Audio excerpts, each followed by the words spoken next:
On a July morning in 2003, a crane in the middle of Seoul lifted a slab of concrete off a road that carried 168,000 cars a day.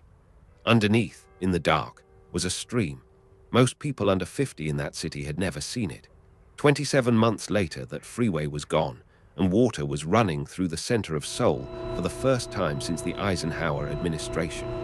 Every model, every traffic engineer, every reasonable person said the same thing. Take away that much road capacity and the city will seize solid. It didn't. Congestion in central Seoul got better. That's the question this episode chases. Not whether tearing out a highway is nice, whether it works. And if it works, what exactly was that concrete doing there in the first place? Start with the stream. Cheonggyecheon is old, a natural drainage channel that runs west to east through the historic core of Seoul, managed and dredged since the Joseon dynasty, 600 years back. After the Korean War, it became something else. Refugees built shacks along both banks. The water carried sewage. In summer, it stank and it flooded. So Seoul did what fast modernizing cities everywhere did.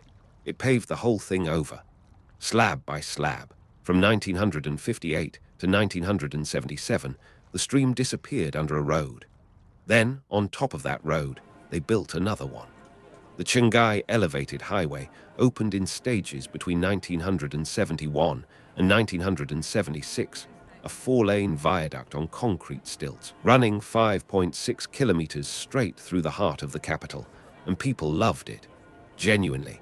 In a country rebuilding from almost nothing, a freeway in the sky was the future arriving on schedule. By the 1990s, the future was rusting. Safety inspections found corroding rebar and degraded concrete. The viaduct needed either a very expensive repair or a decision.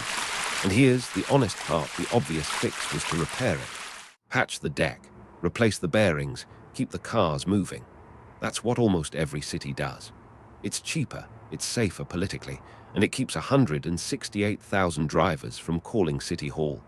But repairing it wouldn't fix the other things the road was doing. The corridor beneath the viaduct was one of the hottest, dirtiest, deadest strips in Seoul, a permanently shaded canyon of pillars, exhaust and small metal workshops that no one crossed unless they had to.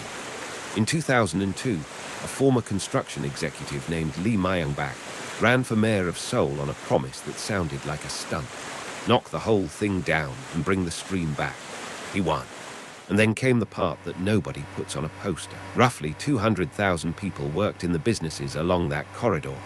Street vendors, tool shops, textile stores. The city held something on the order of 4,000 meetings with them over about 2 years. Not consultations in the theatrical sense, negotiations. Compensation, relocation to a market at Dongdaemun, temporary trading rights. Many merchants stayed angry.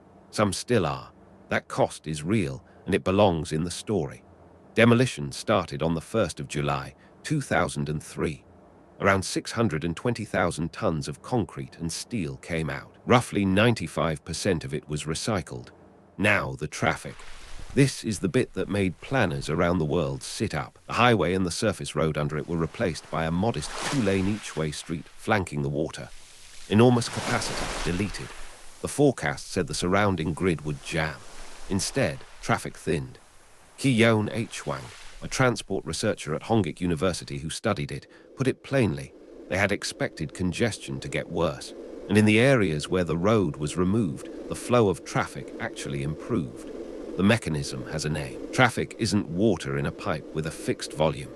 It's a choice people make every morning about whether driving is worth it. Build a fast road, and you make driving cheaper in time, so more people drive, until it's slow again. That's induced demand. Remove the road and the arithmetic runs backwards. Some trips shift to the subway, some shift time of day, some shift route, and some simply stop happening.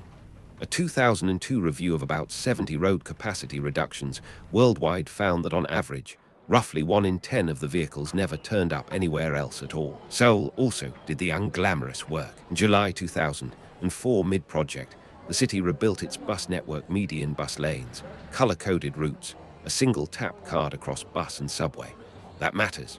The freeway didn't come down and leave people stranded. An alternative was built at the same time. Removing a road without that is just removing a road. The stream opened on the 1st of October 2005. Cost, about 900 billion won, roughly $380 million.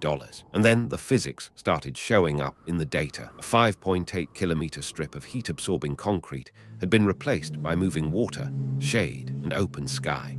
Measurements along the corridor came in 3 to 6 degrees Celsius cooler than parallel streets a few blocks away.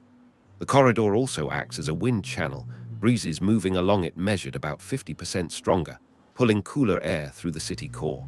Airborne particulates in the surrounding area fell by roughly a third. Then the living thing.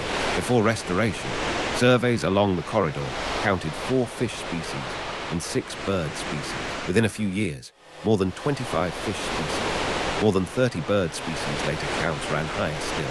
Insects went from around 15 species to nearly 200.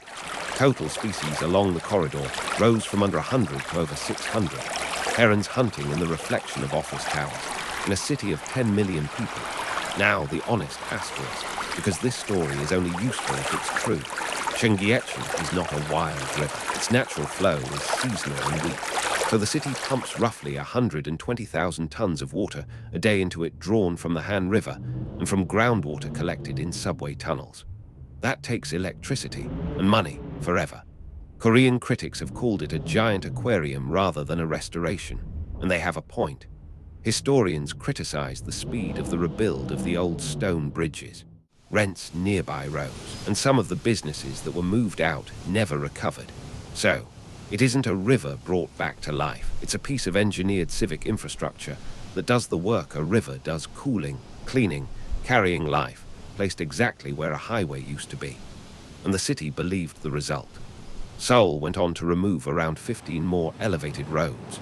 In 2017, it converted a doomed overpass near Seoul Station into a raised public garden instead of demolishing it. It wasn't first, and it isn't alone. Portland pulled out Harbor Drive in 1974. San Francisco tore down the Embarcadero Freeway after the 1989 earthquake and never rebuilt it. Rochester filled in a section of its inner loop. Syracuse is taking down an elevated stretch of Interstate 81 right now. Every one of those cities was told the same thing Seoul was told. The traffic has to go somewhere. It mostly didn't. That's the finding worth carrying out of this. A road isn't a fact of geography. It's a better city made decades ago about what it wanted more of, and bets can be replaced. Seoul spent about $380 million in 27 months to find that out. It got back a cooler downtown, cleaner air, 600 species, and a place where tens of thousands of people go every day to stand near moving water. If you want the full breakdown, the traffic figures before and after, the temperature and particulate studies, the pumping costs, and the merchant compensation numbers that rarely make it into the highlight reel, it's all in the link in the description. That's where the receipts are. The stream is still there, and the concrete